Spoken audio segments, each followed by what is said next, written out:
Hello friends, ஈஸியாக நம்ம சேமியா சந்தவை எப்படி செய்யலான்னு பார்க்கலாங்க.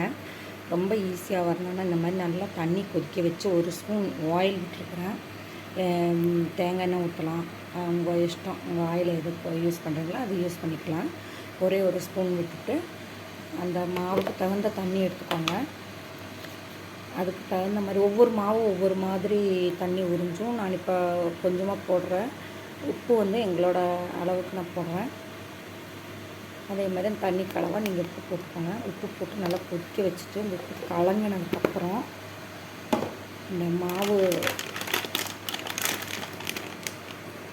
பார்த்திங்கன்னா இந்த சேமியா இன்னொரு சந்தவ மாவு நம்ம அதில் கொட்ட போகிறோம். கொட்டிட்டு ஆஃப் பண்ணிட்டு தான் கொட்டணும். நல்லா இப்படி கொதித்து வரணும். நல்லா கொதிக்கணுங்க. கொதித்து வந்ததும் இப்படி கொதித்து வருது இல்லைங்களா, இப்படி வரும்போது இதை ஆஃப் பண்ணிடுங்க. ஆஃப்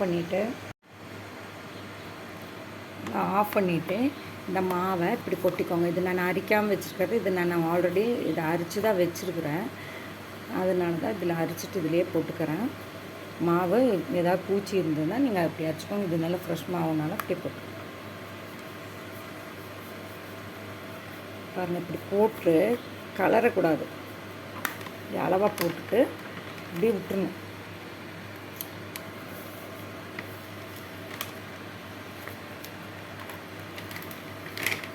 அப்படியே விட்டுட்டு ஒரு 5 நிமிஷம் இதை மூடி வச்சுருங்க. ஒரு 5 நிமிஷம் இப்படியே மூடி வச்சுருங்க. ஃப்ரெண்ட்ஸ் பாருங்கள், இந்த மாதிரி இட்லி பாத்திரத்தில் தண்ணி வச்சுட்டு நமக்கு அதுக்கு வேண்ட ஸ்டாண்டு அந்த தட்டங்க பாருங்கள். இந்த மாதிரி திட்டம் வந்து 6 வச்சுருக்குறோம். ஏன்னா 2 ட்ரிப்பாக ஒன்று வேகிறதுக்குள்ள ஒன்று புளிஞ்சிக்கலாம். இந்த மாதிரி 6 வச்சுருக்கோம். இது வேணும். இதில் கொஞ்சம் லேசாக எண்ணெய் தடவிட்டு இது பாருங்கள். இது ரொம்ப ஈஸியாக இருக்குது எங்களுக்கு. இந்த மாதிரி சந்தவை புளியறது ரொம்ப நல்லா இருக்குது. இது நல்லா நைஸாகவும் இருக்குது. இந்த மாதிரி நமக்கு ஒன்று ஹேண்டில் பண்ணுறதுக்கு ரொம்ப ஈஸியாகவும் இருக்குங்க. இப்படி ப்ரெஸ்ஸிங் டைப்பு இது மாதிரி வாங்கிக்கோங்க. இஷ்டப்பட்டவங்க வாங்கிக்கோங்க.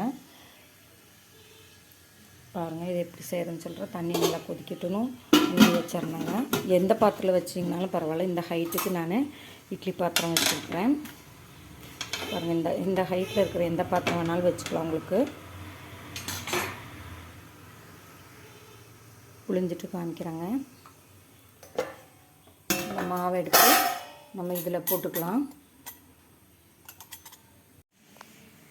நல்லா சாஃப்டாக இருக்குது பாருங்கள்.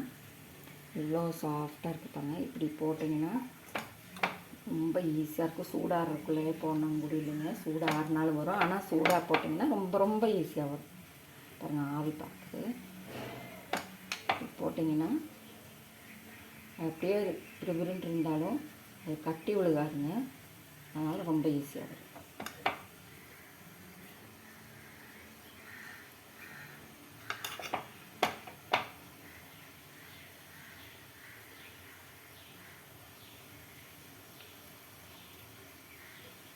கொஞ்சம் கம்மியாக போட்டுக்கோங்க.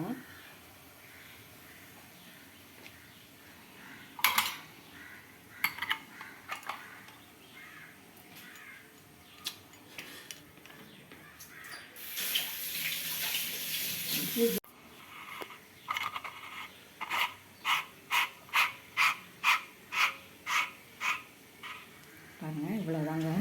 இதில் நம்ம இந்த பிளேட்டில் எல்லாம் எண்ணெய் தேய்ச்சி வச்சுருக்கோம். அதில் வந்து நம்ம புளிஞ்சிக்கலாம். இப்படி டிப் பண்ணவே பாருங்கள், நல்லா சன்னமான சந்தவை கிடைக்குங்க இதில்.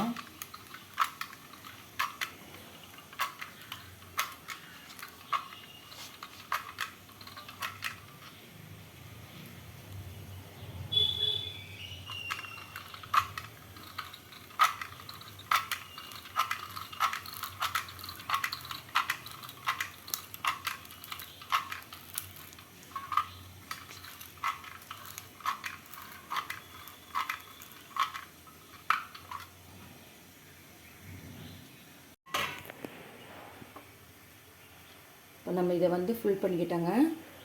இப்போ இதை வந்து ரெண்டாவது ஃபில் பண்ணிட்டோம். அதே மாதிரி இதையும் புழிஞ்சிக்கலாங்க.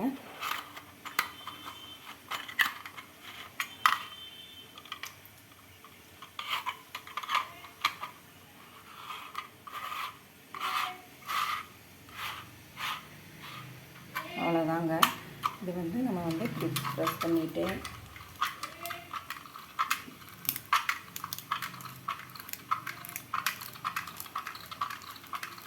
ஒன்று வேகிறதுக்குள்ளே அடுத்து புழிஞ்சு வச்சுக்கலாம். இது ஆல்ரெடி வெந்துச்சுங்காட்டி சுடுதண்ணீர் போட்டுக்கிறதுனால சீக்கிரமாகவே ஒரு ஆவி வச்சிங்கனாவே போதும். சீக்கிரம் எடுத்துடலாம். ஆனால் நீங்கள் ஒன்று எடுக்கிறதுக்குள்ள அடுத்து ரெடி பண்ணிக்கோங்க.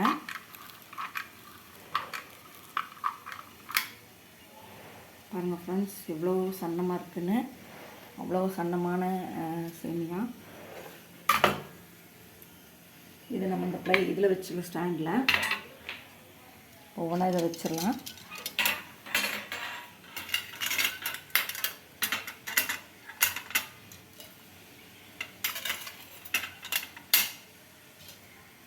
இதிலே தேங்காய் திருவல் போட்டும் செய்யலாங்க. நம்ம இட்லி பாத்திரத்துக்குள்ளே நல்லா தண்ணி கொதிச்சிருச்சு. இப்போ இந்த மாதிரி கொதிக்கும் போது இது இப்படி இறக்கி வச்சிட்டோம்னா 2 செகண்ட் போதுங்க. அதுக்குள்ளே அடுத்து எடுத்துக்கலாம். பாருங்க, இப்போ நம்ம அடுத்த பிளேட்டில் நிறக்க போகிறோம்.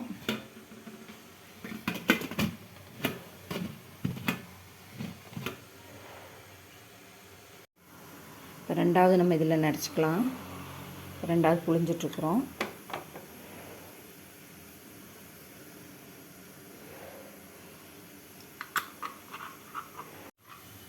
இப்போ நம்ம இது புழிஞ்சு விட்டோம். ரெண்டாவது புழிஞ்சு விட்டோம்.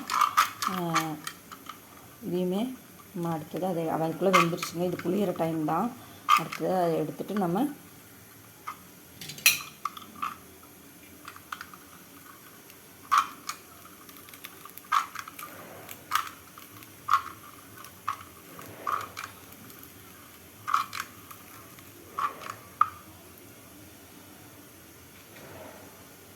இப்போ வெந்துருச்சுங்க. நம்ம இது புளியறக்குள்ளேயே அதை வெந்துருச்சு.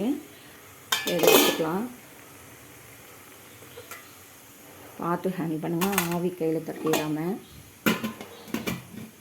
இதை எடுத்துட்டு ஒன்றா இப்படி போட்டுக்கலாங்க. ரொம்ப ஈஸி வேலை பாருங்க. இவ்வளோ சாஃப்டாக ஈஸியாக நம்ம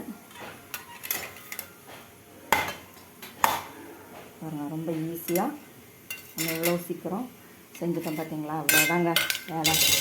சந்தகை செய்கிறது ரொம்ப கஷ்டம்னு நினைக்கிறவங்களுக்கு இது பாருங்கள், இந்த டிப்பு யூஸ்ஃபுல்லாக இருக்கும்னு நினைக்கிறேன். நீங்கள் இதை யூஸ் பண்ணிவிட்டு எனக்கு கமெண்ட் பண்ணுங்கள் ஃப்ரெண்ட்ஸ். ஓகே, பாருங்கள். இதே மாதிரி ரெண்டாவது அதிலே வச்சிடலாம். எவ்வளோ 5 மினிட்டு போதுங்க நம்ம 2 பேர்த்துக்கு சமைக்கிறதுக்கு. அவ்வளோ சீக்கிரமாகிடும். ஈஸியான வழி. நம்ம எல்லா நாளுமே இதை செய்யலாம். ஓகே ஃப்ரெண்ட்ஸ், நீங்களும் ட்ரை பண்ணிவிட்டு எனக்கு கமெண்ட் பண்ணுங்கள். Okay, thank you. பாருங்கள், 1/4 மணி நேரத்தில் எல்லாமே ரெடி ஆகிடுச்சுங்க ஃபுல்லாக. இந்த மாதிரி நீங்களும் ட்ரை பண்ணுங்கள் ஃப்ரெண்ட்ஸ். இன்னட்டு கமெண்ட் பண்ணுங்கள், எப்படி இருக்குது, உங்களுக்கு ஈஸியாக இருந்ததான்னு கமெண்ட் பண்ணுங்கள் ஃப்ரெண்ட்ஸ்.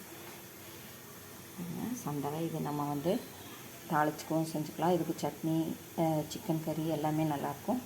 அடுத்த குழம்பு செய்ய போகிறேன். Okay, thank you friends. கமெண்ட் பண்ணுங்கள், ஷேர் பண்ணுங்கள், சப்ஸ்கிரைப் பண்ணுங்கள். Okay, thank you.